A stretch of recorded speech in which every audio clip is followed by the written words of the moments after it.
Buenas tardes con todos. Vamos a comenzar la telecapacitación de Jueves Científico del día 30 de marzo del presente año. Tenemos el día de hoy como ponente a la doctora Milagros Salazar Loaiza.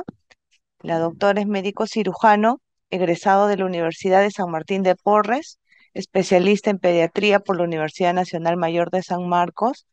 Es especialista en dermatología pediátrica por la Universidad de San Martín de Porres. Es médico asistente y coordinador de la especialidad de dermatología pediátrica del Instituto Nacional del Niño San Borja. El tema que nos va a brindar el día de hoy es infecciones micóticas superficiales en pediatría. También hacerles recordar que el registro de asistencia lo van a encontrar en el chat y ahí también pueden hacer sus debidas preguntas. Muchas gracias. Bienvenida, doctora. Buenas tardes, muchas gracias por la invitación. Bueno, el día de hoy vamos a hablar de un tema bastante frecuente en la consulta diaria, sobre todo tanto en pediatría como en dermatología pediátrica, ¿no? Vamos a hablar sobre infecciones micóticas superficiales. Entonces, las infecciones micóticas superficiales son infecciones fúngicas que van a comprometer estrictamente el estrato córneo o sus estructuras anexiales, ¿no? Dentro de ellas el pelo y las uñas, sin invadir más profundamente. Estas van a generar una reacción inmunitaria mínima o nula por parte del huésped. Existen dos grandes grupos de hongos. Dentro de ellos están las levaduras, que básicamente van a producir una enfermedad por una alteración en la microbiota que va a producir la proliferación del hongo. Y los dermatofitos, que son las que producen las denominadas tiñas, que van a ser secundarias ya sea por infecciones endógenas o por la transmisión de un animal o de una persona. Vamos a hablar un poco de las más frecuentes, tanto de la dermatofitosis y las infecciones por levaduras. Dentro de las dermatofitosis sabemos que se clasifican de acuerdo a la localización, ¿no? Hablamos tiñas del cuero cabelludo, de las uñas. Y las infecciones por levaduras, dentro de la principal está la cándida y infecciones por malacesia, de la cual hablaremos de la principal, que es la pitiriasis versicolor. Las infecciones superficiales por levaduras, bueno, estos son los llamados clásicamente como oportunistas. Dentro de ellos está la cándida y la malacesia. ¿Por qué se llaman oportunistas? Porque forman parte de la microbiota y por algunas alteraciones a nivel de la piel o factores predisponentes, pues van a llegar a crecer más de lo habitual y llegan a producir, llegan a ser patógenos para el hombre, ¿no? Hablaremos primero de la candidiasis. Dentro de ella, bueno, la principal clase es la cándida. Dentro de ella, la cándida albicans es la que va a producir el 90% de las infecciones.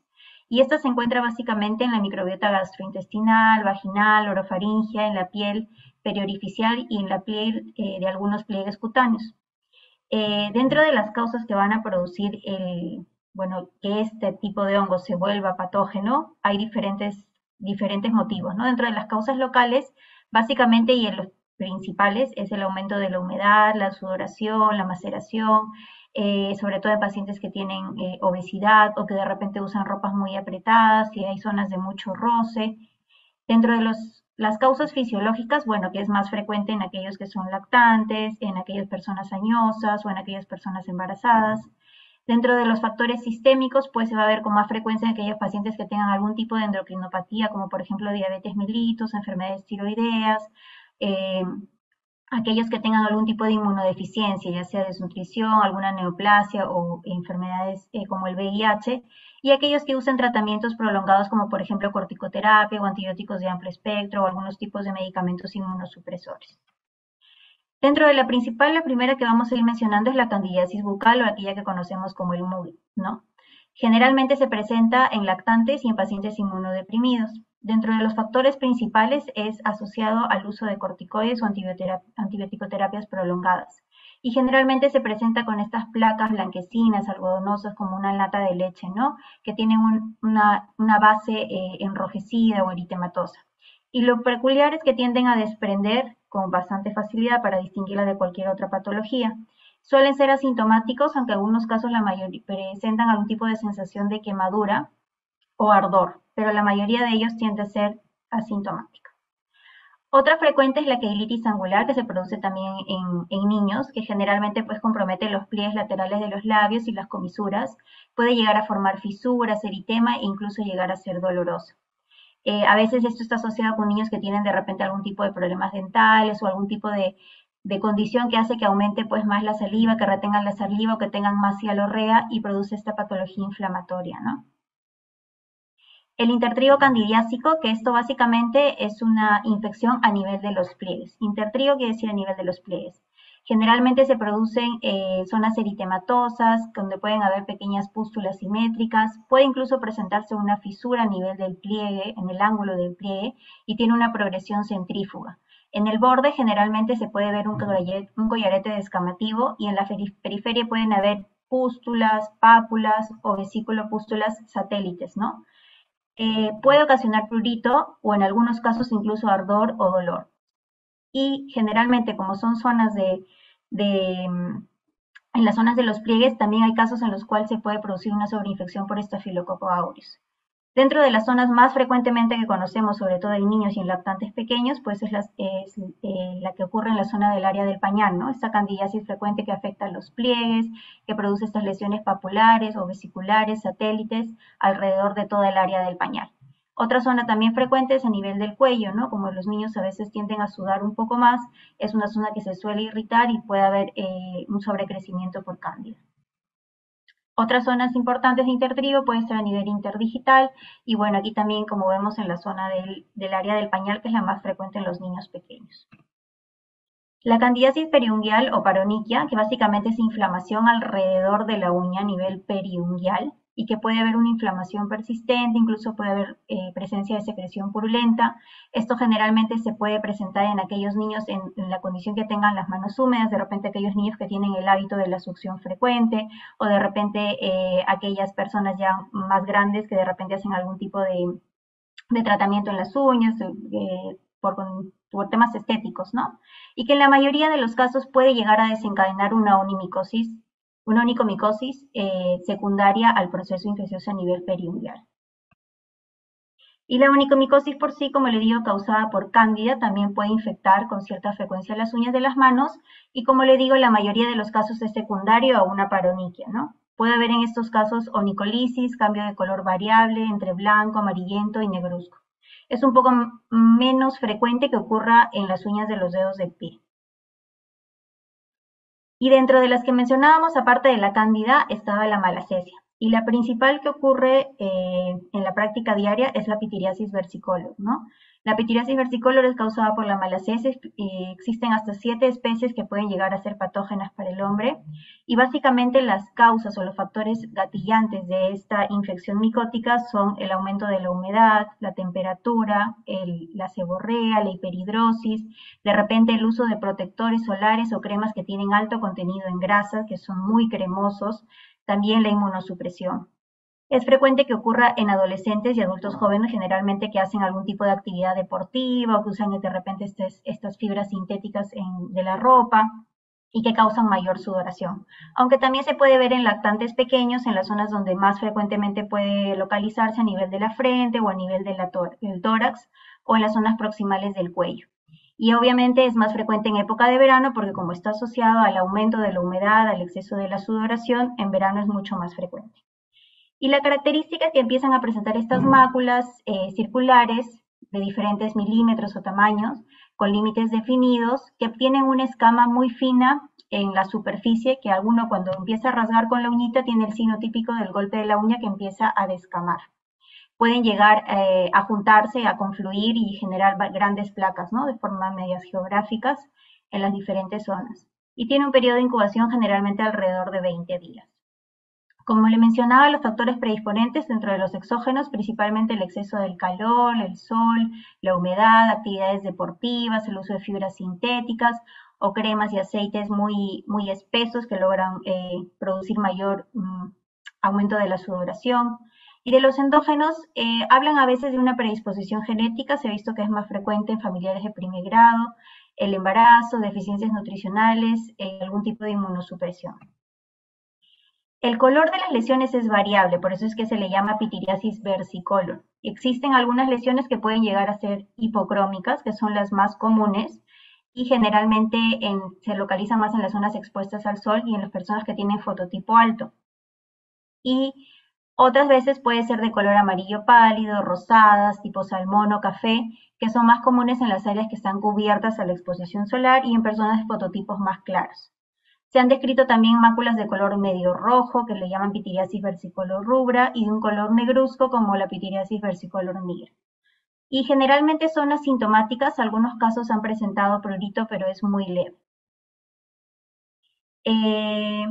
Como mencioné, las placas más grandes se pueden juntar y hacer unas de aspecto geográfico mucho más grandes. Y como les mencionaba, el nombre lo dice, ¿no? El versicolor. Generalmente las lesiones que están expuestas al sol suelen ser más blancas.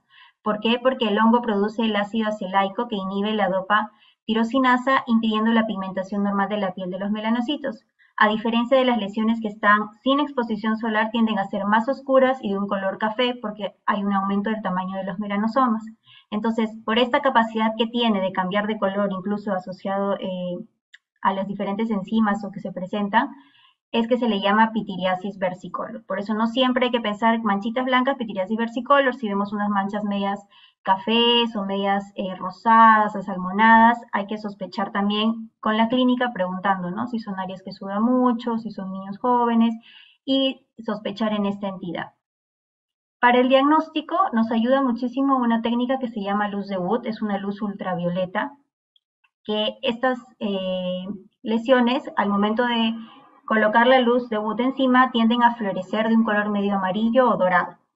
Llega a ser positiva en el 30%, pero solamente cuando está asociado a Malassezia furfur. ¿Por qué? Porque este tipo de hongo tiene un metabolito que ayuda a que pueda hacer la fluorescencia. Si estamos igual ante la duda diagnóstica porque no nos enfrentamos a una hipocrómica clásica, sino a una de diferentes colores, podemos realizar un examen directo, que es un KOH, que es un examen bastante sencillo, en el cual vamos a ver las cifras cortas y algunas esporas grandes. A veces la duración de esta enfermedad no tiene una duración específica, porque a veces el paciente mejora, puede tener exacerbaciones, puede tener varios ciclos y a veces ser un poquito persistente. Y hay que tener en cuenta que a veces las lesiones mejoran, tiende a mejorar la descamación, pero a veces puede quedar una leve hipopigmentación residual, que incluso puede demorar varios meses en desaparecer. Y no quiere decir que no haya mejorado, lo que tenemos que asegurarnos es que no haya actividad mediante que las lesiones no tengan la descamación fina de la cual se les había mencionado, ¿no? Y generalmente esta hipopigmentación suele resolver espontáneamente, sobre todo con la exposición solar.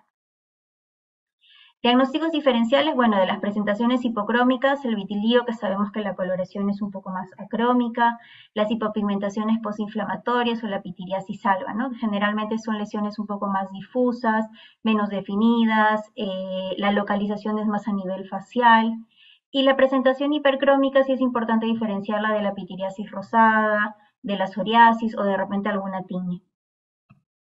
En cuanto al tratamiento, pues es importante identificar y evitar los factores predisponentes, ¿no? Lo importante es mantener la zona lo más seca y lo más limpia posible para evitar el exceso y la proliferación del hongo, ¿no? Lo que normalmente se usan pueden usarse jabones, lociones o cremas que tengan azufre o ácido salicílico o algunos antimicóticos tópicos. Hay que tener también cuidado con qué medios, qué vehículos usar de antimicóticos tópicos. Si son lesiones muy pequeñas, localizadas, podemos usar las cremas o los geles en una capa muy fina porque lo que queremos tampoco es no producir mucho exceso de grasa en esa zona, ¿no?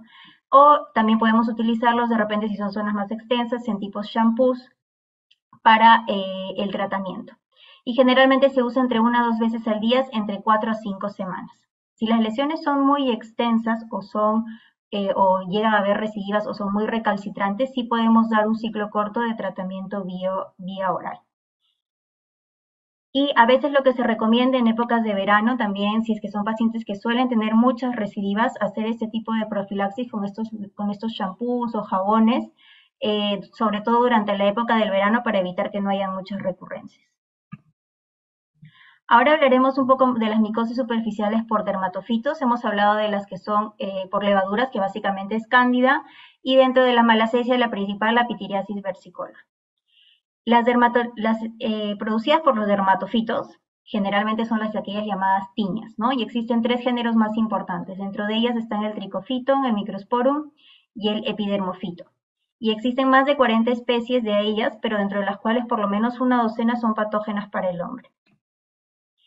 Dentro de las de tricofito, generalmente puede comprometer piel, uña y pelo. El microsporum, generalmente la piel, la piña y los pelos. Y el epidermofiton, la piel, a veces las uñas, pero generalmente no suele comprometer el pelo. Existe una clasificación ecológica de los dermatofitos, dependiendo de la procedencia, ¿no? Están los antropofílicos, que generalmente se contagian de persona a persona. Dentro de ellos el más frecuente es el tricofiton rubrum. Los zoofílicos, que son generalmente contagiados a través de los animales, puede ser gatos, perros, conejos, roedores, ganado equino y bovino, y dentro de ellos los más frecuentes están el Microsporum canis y el Trichofiton mentagrophytes, y hay que tener en cuenta que a veces los animalitos pueden ser portadores asintomáticos, no tener ninguna lesión en la piel, igual ser los que transmiten la enfermedad al niño o a la persona. Y los geofílicos, que dentro de ellos está el Microsporum gypsius, ¿no? Que generalmente vienen de la tierra, del suelo.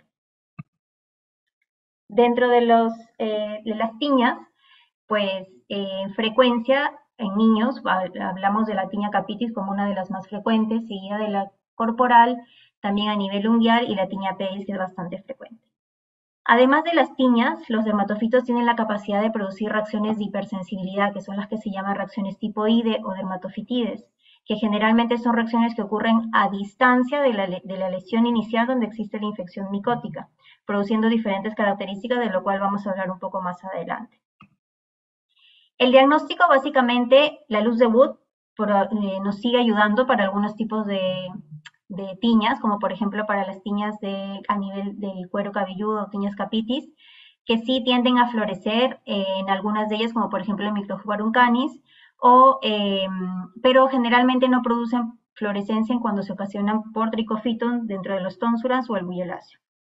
Si tenemos dudas diagnósticas, pues igual de la misma manera se pueden solicitar exámenes directos como el KOH y el cultivo de hongos.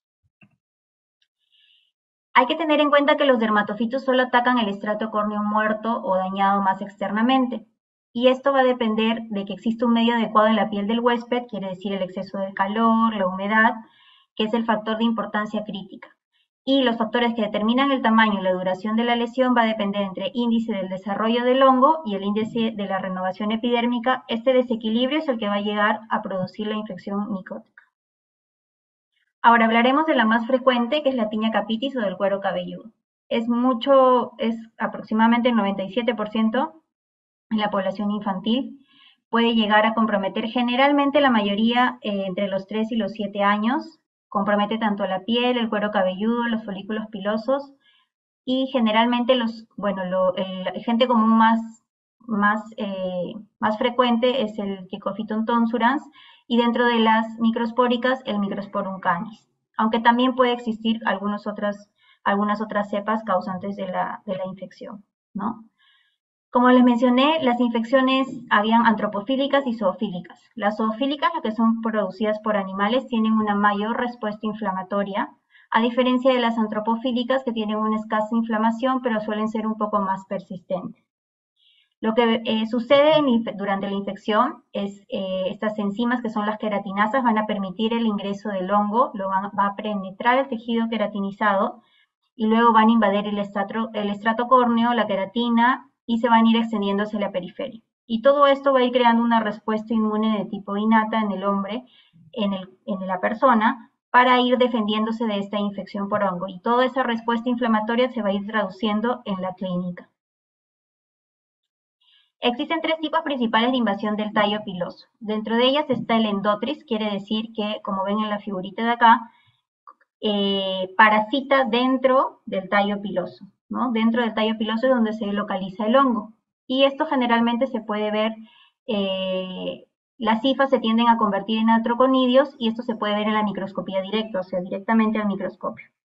Este tipo de tiñas no tiende a florecer, entonces aquí no nos ayuda mucho el tema de la luz de Wood, pero la clínica sí nos ayuda, ¿no? Aquí, a diferencia de las otras tiñas, los pelitos se tienden a romper muy al nivel del cuero cabelludo, entonces dejan unos muñones hinchaditos y es lo que se llama la tiña de puntos negros, porque se va a ver clínicamente muchos puntos negros en la zona de la placa alopécica. Y el ectoendotrix, que parasita tanto por fuera como por dentro del tallo piloso, generalmente hay placas alopécicas, también hay escamas, pero los pelos se rompen un poquito más por encima del cuero cabelludo. Y estas generalmente son más de tipo microspóricas, ¿no? Las de endotrix son más de tipo tricofíticas. Y bueno, existe otro tipo de parasitación que es una tiña que causa una tiña inflamatoria, donde hay otro tipo de lesiones como costras amarillentas, queratóxicas, alrededor de los folículos pilosos. Vamos a hablar ahora, la tiña se puede clasificar en dos, ¿no? La inflamatoria y la no inflamatoria. La no inflamatoria, o es también llamada como tiña capitis seca, en la que básicamente va a predominar la descamación. Hay pelos cortos, de 2 a 3 milímetros, son gruesos, deformados. Ocasionalmente pueden estar cubiertos por una vaina blanquecina que se ve en el folículo piloso. Y generalmente pueden ser de dos tipos, la microspórica y la tricofítica. La microspórica puede presentarse eh,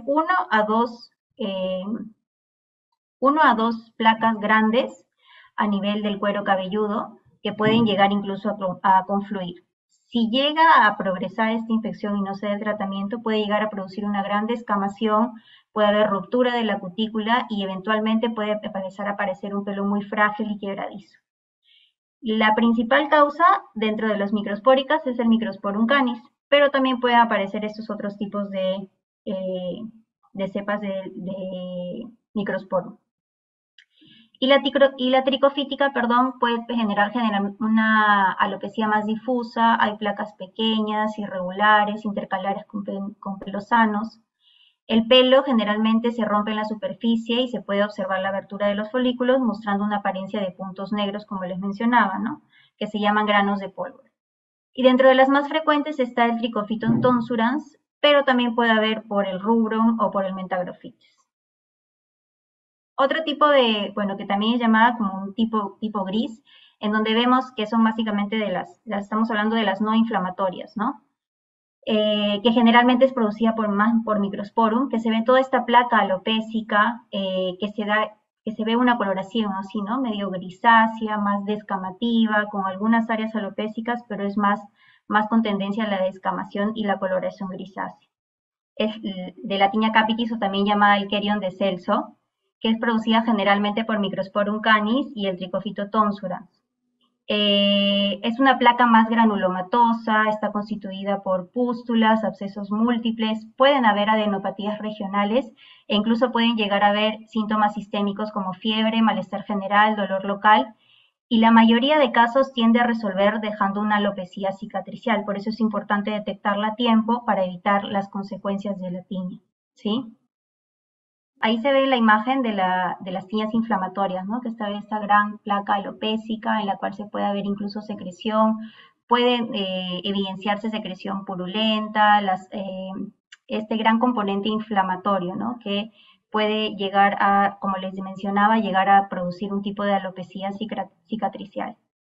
Incluso se han reportado algunos casos de tiña capitis en un recién nacido, que bueno, básicamente esto hay que considerarlo, aunque no es de lo más común, pero esto fue por contagio directo de un familiar, ¿no? Pero se ven igual estas lesiones que no son tan típicas en un recién nacido, pero que tienen este patrón anular descamativo, ¿no? En diferentes partes del cuero cabelludo.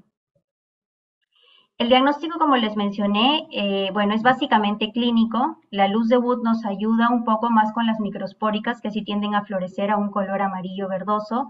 Las tricofíticas no llegan a florecer, pero sí es necesario realizar el diagnóstico confirmatorio con el examen directo, que es el KOH, y realizar, como le digo, la confirmación para determinar la especie del hongo causante con un cultivo de hongos, sobre todo porque sabemos que el tratamiento que vamos a dar es un tratamiento sistémico, entonces sí necesitamos determinar cuál es el hongo confirmatorio para poder llegar a un tratamiento específico y más acertado. Otra ayuda diagnóstica para nosotros importante es la tricoscopía, que básicamente se hace con el dermatoscopio, que es una luz a muy gran aumento, que nos va a ayudar a diferenciar las tiñas de otras patologías, de otras lesiones alopécicas en el cuero cabelludo. Se ven varios signos clínicos en la dermatoscopía, ¿no? Dentro de ellos podemos ver pelos en coma, podemos ver los puntos negros, como por ejemplo acá se ve en la flechita estos puntos negros, en la flecha roja los pelitos en sacacorcho que están medio ensortijados, pelos rotos, se ven generalmente pelos en zigzag, pueden verse pelos en coma, pueden verse este eritema a nivel perifolicular y esta descamación que se ve a nivel alrededor de los folículos y algunos pelitos que llaman también como en clave Morse, ¿no? Que ven que hay zonas que hay descamación y otras zonas de pelito sano. La tricoscopía nos ayuda muchísimo a orientarnos en el diagnóstico y también nos ayuda muchísimo en el tema de la evolución del tratamiento, porque nos ayuda y nos orienta a ver si es que hay una eficacia terapéutica en los controles del paciente, si los hacemos cada 2 semanas o cada 4 semanas, nos ayuda a ver la mejoría con el tratamiento y a veces no necesitamos incluso llegar a hacer un cultivo de control una vez siguiéndolo al paciente solamente con la tricoscopía. Dentro de los diagnósticos diferenciales, pues está la tricotilomanía, que también ven que es una placa alopécica, pero que tiene unos patrones distintos dermatoscópicos, ¿no? Acá podemos ver lo que se llama pelos en B, que salen dos pelitos en un mismo folículo piloso. No hay tanta descamación, no se ve tantos puntos negros como se ve en una tiña capitis, ¿no? Y hay que también tener una historia clínica adecuada para poder llegar al diagnóstico. Otro diagnóstico diferencial es la alopecia areata, que esta ya tiene una etiología autoinmune y donde se ven estos parches alopésicos, ¿no? Que ven que no tiene nada de descamación a diferencia de todas las lesiones que hemos visto anteriormente de las tiñas. Y también la dermatoscopía nos ayuda porque tiene otros signos dermatoscópicos, ¿no? Hay pelos cortos con un extremo proximal mucho más afilado y también se ven algunos puntos amarillos. Otros diagnósticos diferenciales pueden ser psoriasis del cuero cabelludo, la dermatitis seborreica, la falsa tiña o la pitiriasis amiantácea y la furunculosis o el impétigo del cuero cabelludo, ¿no? En cuanto al tratamiento, pues lo importante es que como es una enfermedad contagiosa, pues no hay que compartir el tema de los peines, cepillos o gorros porque puede haber contagio por el contacto con estos fomites. Algunos sugieren que hay que evitar el tema de ir a la escuela durante las 2 primeras semanas porque puede ser igual contagiosa una vez hasta esperar iniciado el tratamiento, pero otras escuelas mencionan de que igual algunos puede seguir contagiando incluso hasta 2 semanas después del tratamiento, por eso igual eso es relativo. Es importante examinar a otros miembros de la familia porque a veces también pueden haber otros miembros de la familia con algunas tiñas y haber sido el modo de transmisión hacia la zona del cuero cabelludo y necesitamos tratar a todos los familiares que estén con algún tipo de infección. Si confirmamos que es un honguito de tipo zoofílico, es importante revisar a las mascotas porque a veces no las revisamos y tenemos que realizarles el tratamiento indicado porque pueden ser las causantes de la transmisión. Y bueno, si hay algún familiar de contacto que no esté infectado, se le pueden igual hacer profilaxis con algunos shampoos medicados. En cuanto al tratamiento para la tiña capitis, es importante saber que el tratamiento tiene que ser sistémico. El tratamiento solo tópico no va a ayudar a mejorar la infección. Dentro de los tratamientos de primera línea, si hablamos de una tiña capitis de tipo ectoentrotis, o sea, quiere decir principalmente microspórica, la primera línea es la gliciofulvina. Si bien es cierto, a veces no tenemos mucho acceso a la gliciofulvina aquí, pero sí hay algunos centros donde la pueden vender. Y es el tratamiento de elección, ¿no? A dosis de 20 a 25 miligramos por kilo y el tratamiento va entre unas 6 a 8 semanas. Algunos mencionan que no es necesario hacer un basal ni hacer controles de perfiles hepáticos de la gliciofulvina siempre y cuando el tratamiento sea menos de 8 semanas. Para una de tipo endotric, que estamos hablando más de las tricofíticas, el tratamiento de primera línea es con la terbinafina. La dosis es de 4 a 6 miligramos por kilo día, pero hay una pequeña aquí mnemotecnia que nos ayuda un poco a hacer un poco más rápido para el tema de la prescripción. Entre 10 a 20 kilos se les da un cuarto de la tableta, entre 20 a 40 más la mitad de la tableta y más de 40 a 250. Aquí así algunos sugieren que sí es importante hacer una evaluación previa y luego controles de enzimas hepáticas cada 4 semanas, ¿no? La duración del tratamiento, como ven, generalmente va entre 6 a 8 semanas, pero algunas veces puede ir hasta 12 semanas. Eso va a ser dependiendo de cómo se vea la clínica y cómo vemos la respuesta al paciente. Dentro de la segunda línea están otras medicinas como el itraconazol, que también se puede dar entre 2 a 4 semanas si pensamos en una tricofítica o entre 4 a 6 semanas si pensamos en una microspórica. Por eso es importante en una tiña del cuero cabelludo sí o sí, así tengamos el diagnóstico clínico y dermatoscópico, realizar el KOH, el examen directo y el cultivo, porque eso nos va a permitir determinar el tipo de hongo que está produciendo la infección y si es necesario luego hacer una modificación del tratamiento, porque sí se ha visto que las tiñas microspóricas responden mejor a la gliciofulvina que a la terbina fina, a diferencia de las tricospóricas que responden mejor a la terbina fina. En cuanto al uso de corticoides sistémicos, sí se ha visto que tiene un efecto favorable en aquellas tiñas inflamatorias, el uso de prednisona de 1 a 2 miligramos kilo día por 7 días, porque va a ayudar a reducir las cicatrices, lo que les mencionaba que la mayoría tiende a ser una alopecia cicatricial, y también va a ayudar en el alivio del dolor de los pacientes, solo por una semana. El tratamiento tópico es un coadyuvante, como les mencioné, de primera elección es dar tratamiento sistémico en la tiña capitis. Se pueden usar algunos antifúngicos tópicos, como el ketoconazol al 2%, o el ciclopirox, o el piritionato de zinc, generalmente en un enjuague por 5 a 10 minutos, 2 a 3 veces por semana, por 15 días, o se puede usar incluso hasta que se termine todo el tratamiento y haya la cura micológica, ¿no? Y estos tratamientos tópicos nos ayudan a disminuir la tasa de transmisión. Y también es importante hacer el tema del manejo de los utensilios, como lo mencionaba, ¿no? El cepillo, el peine, el gorro. Se recomienda hacer un lavado con hipoclorito de sodio, hacer lavados con agua caliente y con jabón para el tema de la desinfección. La segunda tiña más frecuente es la tiña del cuerpo, la tiña corporis, que generalmente afecta la piel lampiña, excepto las palmas, plantas y a nivel de la ingle. El periodo de incubación es de 1 a 3 semanas. Generalmente produce una reacción inflamatoria en forma de placas anulares o serpiginosas bien delimitadas, como se ve aquí, ¿no? La clínica es básicamente estas lesiones en placas anulares con un borde más eritematoso, descamativo, tienden a tener un centro mucho más pálido, con menos descamación. Se dice que en esta zona del borde es donde está el hongo activo, ¿no? Y esta zona blanquecina es donde está haciendo lo que les hablaba del índice de la reparación epidérmica, que es la lucha entre el hongo y la respuesta del huésped para evitar la infección, y es donde tiende a producir estas lesiones de tipo anular. Aquí vemos otra imagen donde se ve igual esta lesión anular, descamativa. Puede haber a veces lesiones papulares o pustulares a nivel alrededor del borde, y esta descamación también que en toda la placa, ¿no? Dentro de las otros tipos de tiña inflamatoria a nivel de colporis, que no es muy frecuente, que es el granuloma de Mayochi, que generalmente puede afectar la dermis, el tejido celular subcutáneo y los folículos pilosos. Y aquí se producen lesiones más pustulares, nódulos confluentes, anulares, puede ser indoloro y generalmente puede comprometer más adolescentes y pacientes inmunodeprimidos.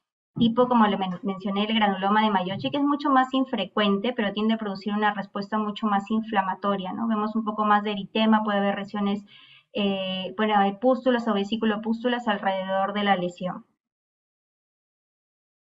Bueno, ahora, otra de las tiñas importantes que hay que tener en cuenta es la tiña incógnita, ¿no?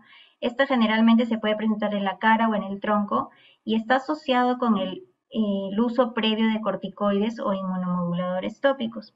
Muchas veces llega a la consulta una lesión que parece sugestiva o no es muy sugestiva de tiña y a veces se les suelen indicar este tipo de cremas que tienen los 3 componentes que llamamos nosotros las polivalentes, que tienen corticoides, antibióticos y antimicóticos.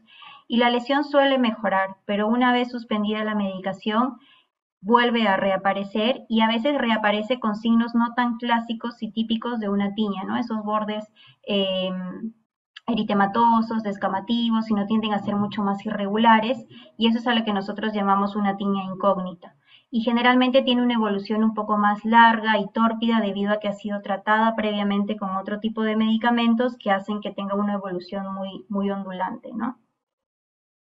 Estas son imágenes de tiña incógnita donde vemos pues que después del uso de las cremas ya no vemos una imagen muy típica, ¿no? Algunas zonas con unos bordes medios anulares, ¿no? Eritematosos, pero vemos que en el rostro hay más lesiones papulares, eritematosas, no hay tanta descamación como en esta zona de aquí, hay más eritema, algunas zonas con bordes, pero no tienden a tener las características típicas de la tiña, ¿no?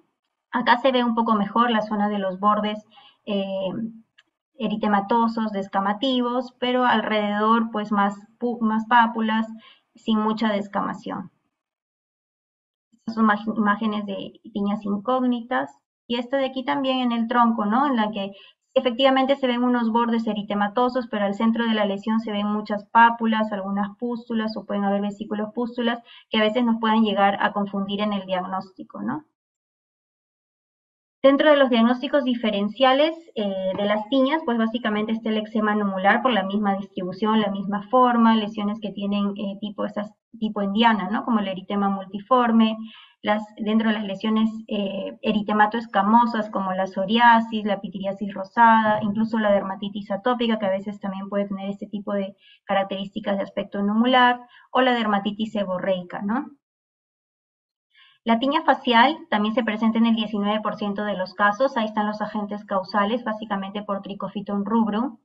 Generalmente puede ser secundaria al contagio por animales o también puede ser la autoinoculación de algún otro foco donde haya habido algún tipo de tiña y por la misma autoinoculación se produce el contagio. Puede ser que se forme por una o varias placas eritematosas o serpiginosas, discretamente escamosas. Hay bordes definidos que pueden tener pápulas o vesículo-pústulas, como se ven aquí alrededor. Son pruriginosas y generalmente afectan en la mejilla, en la nariz, a nivel periorbital, el mentón y la frente. Aquí vemos esta lesión, esta placa de bordes eritematosos, descamativa, incluso con algunas costras, porque sí son pruriginosas, a nivel del puente nasal y esta a nivel de la mejilla, ¿no? Acá hay otras imágenes igual, este aspecto anular, ¿no? Que es típico de las tiñas, con los bordes más eritematosos, el centro mucho más pálido y la descamación más periférica. También puede llegar a ser varias lesiones anulares, múltiples, pruriginosas y que tienen este aspecto descamativo y eritematoso alrededor. Diagnóstico diferencial, alguna dermatitis de contacto, dermatitis seborreica, y básicamente el tratamiento se puede realizar un tratamiento tópico solamente con agentes imidazólicos dentro de los azoles, como tenemos el isoconazol, el sertaconazol, el clotrimazol y la terbinafina. Pero sí a veces existen casos que son resistentes al tratamiento o si son casos muy extensos que necesitamos dar un tratamiento sistémico por un curso corto.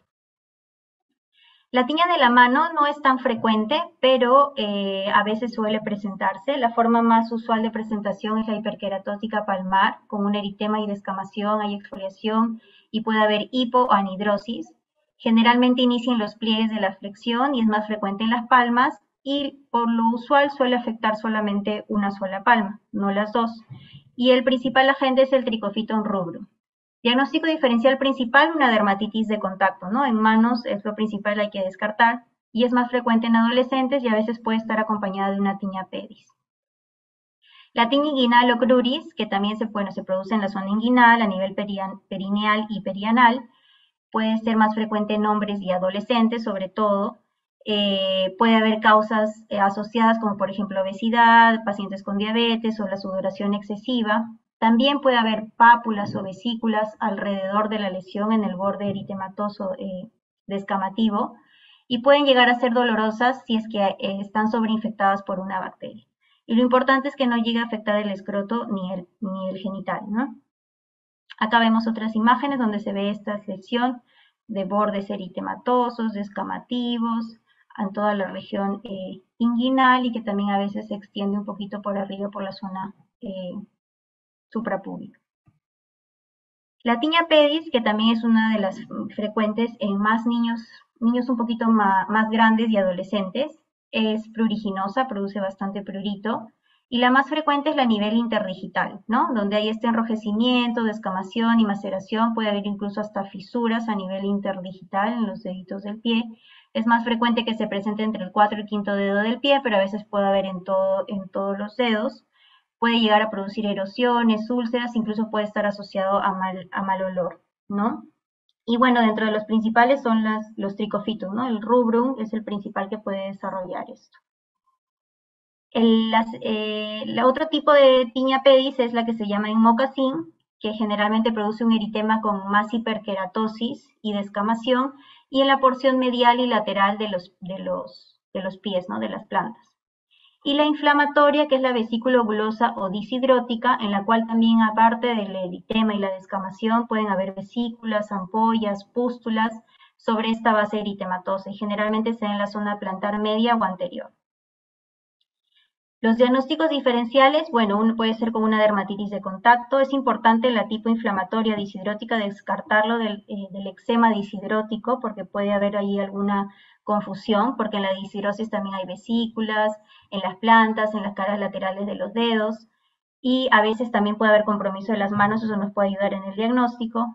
El eczema de los pies, que es más frecuente en niños atópicos, o igual la dermatosis plantar juvenil, que generalmente da una coloración, una piel mucho más brillante y tensa en esa zona plantar superior.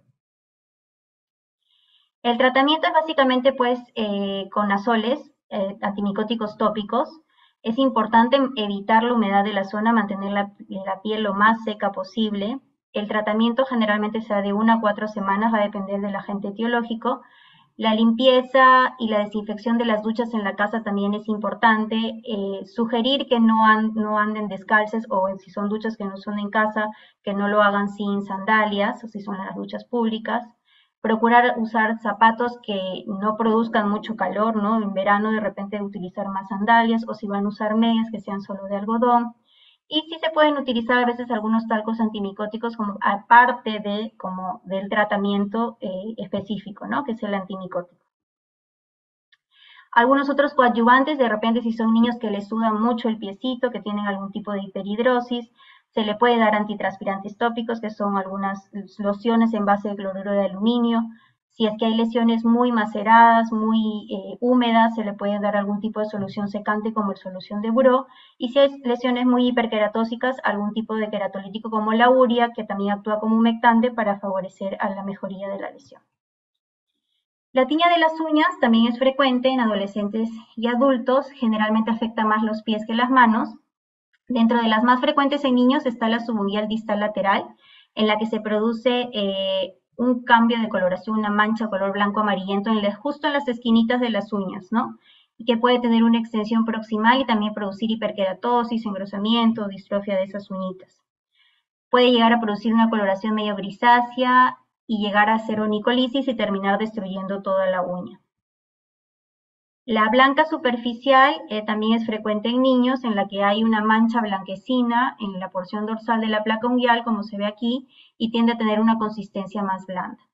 Y la subunguial proximal es rara, no es tan frecuente en los niños, y produce una coloración blanco-parduzca en el pliegue unguial proximal y tiene una progresión distal. Es más frecuente en los pacientes inmunodeprimidos. Aquí, por ejemplo, vemos mejor la imagen de la subunguial lateral distal, que es esta coloración, esta manchita media amarillenta en la zona de las esquinitas de la uña, ¿no?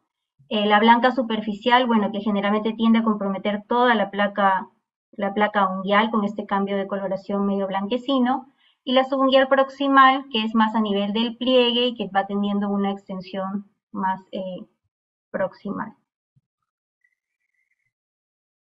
Acá hay otras imágenes de tiñas, igual esta lesión blanquecina de toda la placa unguial, esta que se ve más a nivel de la esquinita, ¿no? A nivel lateral de las uñas, y este cambio de coloración a nivel de la placa unguial blanquecino, que también es sugestivo de una infección por honguitos. En cuanto al tratamiento, si hablamos en niños, si estamos frente a la lesión de una sola uña, el compromiso de una sola uña o dos, si no es un compromiso muy generalizado, se puede dar la opción de dar un tratamiento tópico. Dentro de los tratamientos tópicos están los más comunes que tenemos aquí es el ciclopirox y la morolfina en lacas. Hay que especificar que cuando usamos un tratamiento tópico, el tratamiento es mucho más prolongado. Podemos demorarnos entre 9 meses, incluso hasta 12 meses, en ver una mejoría clínica. Dependiendo del tipo de laca, se puede aplicar una vez por semana o entre 1 a 2 veces por semana, y a explicar que el tratamiento es mucho más prolongado. Se puede asociar a algunos otros tipos de tratamientos tópicos como queratolíticos en base de urea para que ayude a disminuir el engrosamiento y la hiperkeratosis de la uña. Pero si el compromiso es muy generalizado o no hay respuesta al tratamiento tópico, el tratamiento tiene que ser vía oral. Por eso es que también en la tiña de las uñas es importante, previo al inicio del tratamiento, realizar el examen directo y el cultivo de hongos para asegurarnos de qué tipo de hongos nos estamos enfrentando. Dentro de los tratamientos vía oral, pues está la terbinafina, la misma dosis que le mencioné tanto para la tiña capitis, o el itraconazol, que puede usarse 5 miligramos kilo día o también se puede usar en pulsos. Si es en las manos, se dan 2 pulsos, generalmente se da 1 semana y se descansan 3 semanas, y si es en pie son 3 meses. Se toma 1 semana, se descansan 3 semanas, así seguidos por 3 meses. Lo que les mencioné, que los dermatofitos pueden hacer este tipo de reacción llamadas dermatofides o reacciones IDES, que son reacciones de hipersensibilidad retardada a antígenos, que generalmente se puede dar entre un 5 hasta 15% de aquellas personas que tienen ya una infección por un dermatofito en alguna otra zona.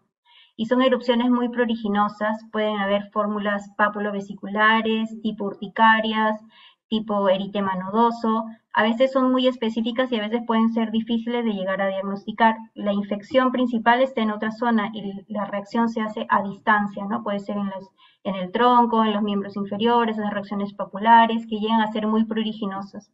Entonces, si estamos ante esto, hay que investigar si no vemos en algunas otras zonas donde pueda haber una infección micótica. Como les mencioné, el diagnóstico básicamente es clínico, pero sí hay ciertas circunstancias, sobre todo si vamos a dar tratamiento sistémico, de necesidad de hacer el examen directo del KOH y el cultivo de hongos, o si estamos ante una duda diagnóstica, importante realizarlo para poder llegar al diagnóstico confirmatorio. Preferimos usar un tratamiento tópico si estamos frente a una enfermedad localizada, pero si ya tenemos una lesión muy extensa, que hablamos más del 10% de la superficie corporal, es preferible dar ya un tratamiento sistémico, ¿sí? Y también hay que tener en cuenta de iniciar el tratamiento tópico si es que no estamos frente a alguna otra complicación de la misma lesión. Puede ser una sobreinfección bacteriana, puede ser una eczematización que se haya irritado mucho la lesión o se haya ulcerado. Hay que en primer lugar tratar la infección, tratar la eczematización o la ulceración antes de iniciar el antimicótico, porque si no podría haber un empeoramiento de la lesión. En cuanto al uso de tratamientos tópicos y el uso hablando ahí de corticoides, mencionando corticoides tópicos, sí está indicado el uso de corticoides tópicos dependiendo del área, para hablar de baja o mediana potencia, dependiendo de la zona y la edad del niño, si es que estamos frente a una tiña con mucho componente inflamatorio. Generalmente dar corticoides tópicos por pocos días, 3, 5 días, asociado al antimicótico tópico ayuda a que no haya mucho más respuesta inflamatoria y la mejoría sea un poquito más pronta. Pero igual luego de eso hay que mantener el antimicótico tópico de acuerdo a la agente que sea el causal sospechoso dentro del tratamiento establecido, que como hemos mencionado a veces es desde 2 hasta 4 semanas el tratamiento tópico. Dentro de los tratamientos tópicos que tenemos, pues lo más frecuente que usamos aquí es el clotrimazol, pero también tenemos el isoconazol, el sertaconazol, dependiendo de dónde estemos, la tiña que sea la específica, ya sea del cuerpo, inguinal o del pie. Generalmente 2 veces al día, ahí mencionan 3 a 4 semanas, porque a veces se les da por cortos periodos y luego el paciente, luego de unas semanas regresa y tiende a recaer, ¿sí? Otros tópicos, bueno, dentro de los shampoos que tenemos el ketoconazol o el peritionato de zinc para el tema de las tiñas capitis, y la terbinafina que también se usa en las tiñas inguinales, tiñas del pie, una aplicación una a dos veces al día, dependiendo de la zona, también por lo menos unas 2 semanas.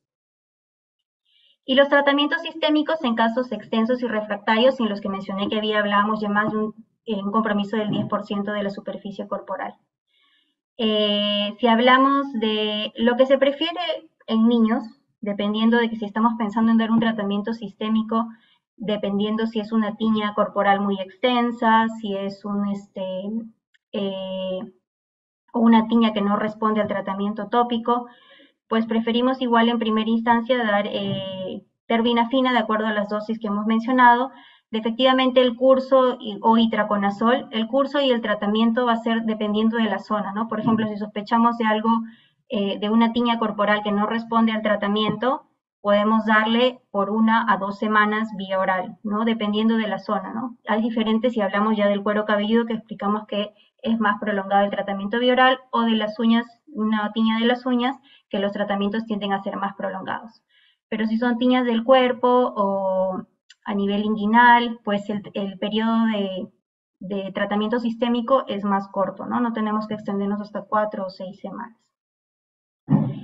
Entonces, en cuanto a las conclusiones, las infecciones micóticas superficiales en la infancia son bastante comunes. Hay que tener en cuenta que la tiña capitis siempre hay que manejarla con tratamiento sistémico. El tratamiento tópico solo no va a ayudar a la curación completa de la enfermedad. Se prefiere el uso de antimicóticos tópicos fungicidas ante los fungistáticos en las tiñas corporales. Y bueno, no todas las onicomicosis en niños requieren tratamiento sistémico, como hemos mencionado en algunos casos especiales en los que solamente el compromiso de 1 o 2 uñas o el niño no puede recibir un tratamiento sistémico, se pueden utilizar tratamientos tópicos, pero explicando que la duración del tratamiento es mucho más prolongada. Gracias. No sé si hay alguna pregunta. Hay un chat. Muchas gracias, doctora Escudero. Tenemos unas preguntas en el chat que nos dice, ¿a qué se debe que la tiña capitis tenga forma inflamatoria? Ya. Es más frecuente que las tiñas microspóricas, o sea, los antropofílicos causados por animales, den tiñas inflamatorias. La respuesta inflamatoria es mucho más severa. Y también va a depender mucho del huésped, porque efectivamente pues hay niños que tienen una respuesta inmunológica distinta a otros y eso también puede favorecer a que la respuesta inflamatoria sea mucho más severa. Pero las tiñas inflamatorias están más asociadas en aquellas infecciones microspóricas, o sea, más que nada las zoofílicas, las transmitidas por animales. Muchas gracias, doctora. También nos dicen cuál es la incidencia de la tiña capitis en niños. Generalmente, ahí lo que les mencioné puede llegar a ser hasta, algunos reportes hablan hasta un 50, lo que les mencioné y justo decía hasta un 57%. Es bastante frecuente y va a depender mucho también del tema, está muy asociado con el tema de nivel socioeconómico, higiene, hacinamiento, pero sí es bastante frecuente en niños, ¿no? Como mencioné, generalmente entre 3 a 7 años, pero sí puede tener una prevalencia más o menos hasta un 50%. Muchas gracias, doctora. Otra pregunta nos dice, el tratamiento de tiña capitis en el Perú, ¿con qué productos se cuenta el tratamiento sistémico y champú, algo así? Allá. Bueno, generalmente va a depender mucho de la clínica en lo que sospechamos. De lo que es más frecuente, como son las tiñas tricofíticas, podemos iniciar el tratamiento con terbinafina, o si sospechamos que es una microspórica, hay antecedente de que hay animalito en casa o de un animalito con una lesión rara en la piel, podríamos iniciar con itraconazol vía oral. El tratamiento de elección es la grisiofulvina. Con la grisiofulvina hay una muy buena cobertura tanto para las microspóricas como para las tricofíticas. Si hay grisiofulvina aquí en el país, hay farmacias dermatológicas donde la preparan, solo que es un poco más costosa. Pero en segunda línea podemos iniciar en primera instancia con terbinafina o con itraconazol, dependiendo de lo cual sospechamos, y ya dependiendo del seguimiento del cultivo, ver si es necesario o no rotar la medicación.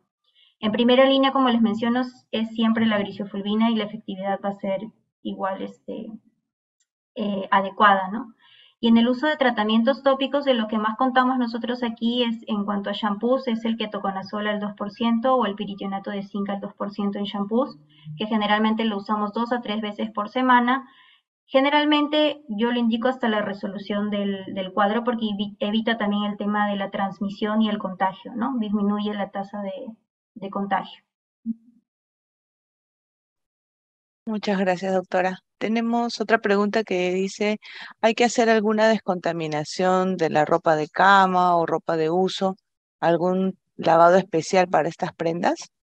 Sí, como lo mencioné, el tema de manejo de las prendas, los gorros, los peines, sí se sugiere una desinfección con lejía o básicamente lavarlos con jabón y agua caliente o la desinfección con lejía, que es lo que se sugiere.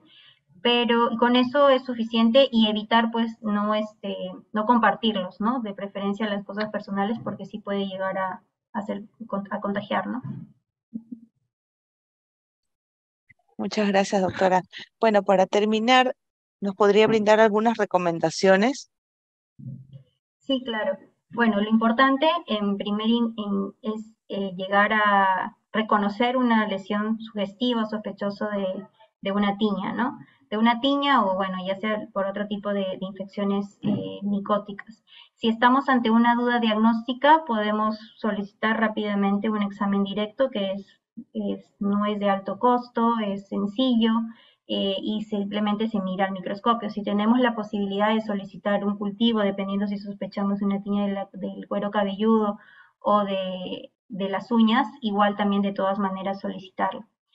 Es importante, si es que estamos ante la sospecha de una lesión y decidimos dar tratamiento, iniciar con el tratamiento de los antimicóticos, como le he indicado, ¿no? En la mañana, en la noche, dependiendo el tema, el periodo de, de expansión.